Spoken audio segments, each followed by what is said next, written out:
உங்கள் மேலே இருக்க கோபம் தான் இது.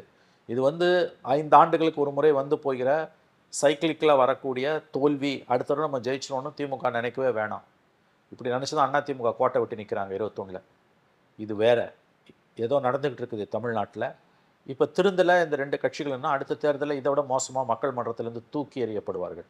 ஒரு சின்ன வீடு கூட சொந்தமாக இருக்க இடமில்லாத ஒரு ஏழை பெண், நிறை மாத கர்ப்பிணி, தலித் பெண், அவளால் பல கோடி செலவு செய்த திமுக வேட்பாளரை தோற்கடிக்க முடியுதுன்னா என்னமோ நடந்துக்கிட்டு இருக்குது. மக்கள் மாற்றத்தை விரும்புகிறாங்க. காசு பணம் செல்லுபடியாகல, ஜாதி செல்லுபடியாகல, மதம் செல்லுபடியாகல. ஒரு குடிமகனா அங்கே போய் பிரச்சாரம் பண்ண ஒரு வேட்பாளருக்கு பிரச்சாரம் பண்ண உரிமை இல்லைன்னா அது எவ்வளோ பெரிய சர்வாதிகாரத்தனம். உங்களால் ஆன வரைக்கும் நீங்கள் அடக்கி பார்த்தீங்க அவரை ஜெயிக்க விடக்கூடாதுன்னு.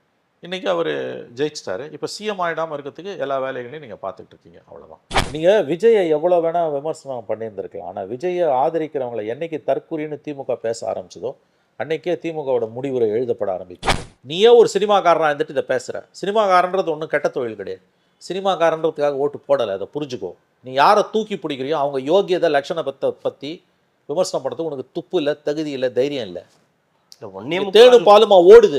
ஒரு தொகுதியில் 75 கோடி செலவு பண்ணி உன் பாஷையில் சொன்னால் கூத்தாடியை தோக்கடிக்கிறதுக்கு வேலை செஞ்சுருக்கானுங்கல்ல, அவங்கள கேள்வி கேட்க உனக்கு துப்பு இல்லை. நீ தமிழ்நாட்டு மக்களை பற்றி விமர்சனம் பண்ணுறியா?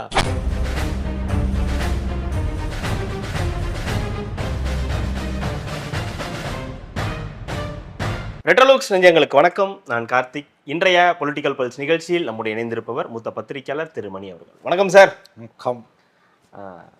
ஒரு வரலாற்று வெற்றி தாவேக்காவுக்கு. திமுகவா அதிமுகவா அப்படின்னு இருந்த ஒரு இருதுருவ அரசியலிருந்து விஜய் அவர்களுக்கு ஒரு தனி பெரும்பான்மை கிடைச்சிருக்கு. ஒரு 108 தொகுதிகள் வந்து ஒரு தனி பெரும்பான்மையாக ஜெயிச்சிருக்கார். திரைத்துறையிலேருந்து வந்து எம்ஜிஆருக்கு பிறகு ஜொலித்திருக்கக்கூடிய ஒரு பெரிய நட்சத்திரமாக இருக்கார். எம்ஜிஆர் செய்ய முடியாத ஒரு சாதனை 35% அவர் தொட்டிருக்கார். பட் அந்த நம்பர்ஸ் வரல. 130 அப்படின்ற அந்த நம்பர் அவர் கிராஸ் பண்ண முடியல. இதை எப்படி பார்க்குறீங்க? அதற்கு முன்னாடி தொடர்ந்து 85% வாக்கு வந்து போல் ஆயிருக்கு அப்படின்னும் போது அது ஒரு ஆட்சி மாற்றத்துக்கான அறிகுறி தான் அப்படின்றத தொடர்ந்து நீங்கள் வந்து சொல்லியிருக்கீங்க. அது இங்கேயும் நீங்கள் வந்து நம்ம ரெட்ரோலுக்ஸ்லேயும் வந்து பதிவு பண்ணியிருந்தீங்க. பட் அப்போ நிறைய கூற்றுகள்லாம் இருந்தது. எஸ்ஐஆராக இருக்கட்டும், இல்லை ப்ரோ இன்குபென்சின்னு சொன்ன விஷயங்களாகன்றதை தாண்டி இதை எப்படி பார்க்குறீங்க? ஹெவி போலிங்கிறது என்றைக்குமே ஆட்சி மாற்றத்துக்கான அறிகுறி என்பதில் மாற்று கருத்து இல்லை. அதுக்கு உதாரணம் மம்தா பானர்ஜி. இங்கே தமிழகத்தில் அது நடந்திருக்குது. ஏற்கனவே 2011 நடந்திருக்குது. ஸோ அந்த அர்த்தத்தில் தான் நான் சொன்னேன். நான் அதற்கு கடுமையான விமர்சனங்கள் வந்தன. பட் இன்றைக்கி நான் சொன்னது வந்து உண்மை என்று நிரூபிக்கப்பட்டிருக்கிறது.